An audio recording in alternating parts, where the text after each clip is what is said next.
Hi again then guys, and welcome to another look back into the first game of the Test Drive Unlimited franchise, and this time we're looking at a bike which is one of those vehicles which I like to make a note to find in my garage and give a quick ride on whenever I turn on the game, because it's not a bike that I use a huge amount when I'm playing the game a lot.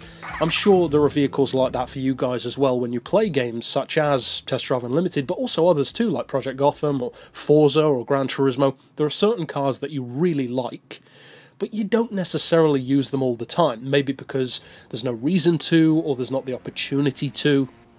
Maybe, for instance, on Gran Turismo you really enjoy cruising around in the Jay Leno tank car, but it's not that useful as far as career mode or online racing goes, so you just don't get the opportunity to really use it that much.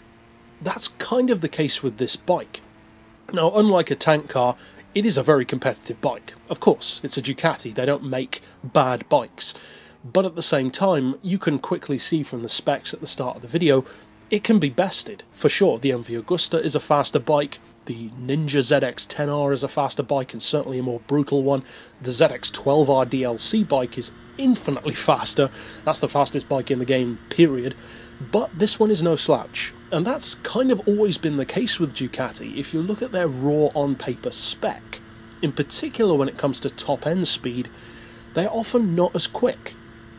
Even if you look in the earlier stages of the superbike lineup of Ducati, such as from the 90s, which is my personal favourite of all of their designs, with bikes such as the 916 or the 748 or the 996 or the 998, they're not the quickest of the time. They can easily be outrun by something like a Hayabusa, or in fact most Suzuki Gixxers or Honda Fireblades are quicker, but that's not the point, because just like how I mentioned that the MV Agusta is kind of like the Pagani of superbikes, Ducati is very much so like the Ferrari of bikes, in much more of a literal sense than you might think, because you can often think of it that way because they're red. I mean, they're Italian and they're red, so of course it's easy to think of them as being that way. But it actually goes beyond that, because with Ferraris, if you actually look at all of the cars that Ferrari have made, they're very rarely the best in their class. They might have certain things which they're the best at, but they're often not the fastest for top speed, for instance, or not the best for acceleration, or not the cheapest. But what they are is very good all round, and in a very similar way that is exactly what Ducati offers. Plus, again, in a very similar way to Ferrari, they have their roots in racing, and all of their vehicles, no matter how big or small, powerful or less powerful they might be, they always have that at their core. Competition is a part of all Ferrari models, likewise with Ducati, and you can really feel that when you ride one of their top tier machines. Now, this bike is a perfect example of the kind of torquey, thumpy, gruff nature which people who do love Ducatis, such as myself, tend to really like them for. You've got a totally different sound from this bike to anything else in the game. It's lower, deeper, it doesn't scream like a Ninja or howl like an MV Agusta. It's much deeper and gruffer, and doesn't really sound like what you'd assume an Italian bike would sound like at all. It sounds much more like probably what you'd assume an American superbike might sound like. And there have been some, but they're pretty rare. This one, though, doesn't have immensely strong numbers. The price is actually quite good, it's 30 grand, but the engine, which is a 999, hence the name, V-twin, it only puts out 150 horsepower, which is not as high.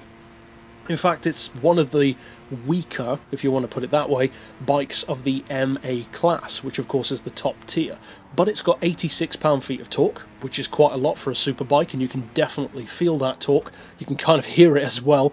And also the weight is not the best in class. It's 193 kilos, which is not bad, but it's not the lightest. Again, something like a Kawasaki can quite easily be lighter. But that's the difference. Something like a Kawasaki is almost like the equivalent of comparing a Nissan GTR to a Maserati Gran Turismo or an Alfa Romeo 8C.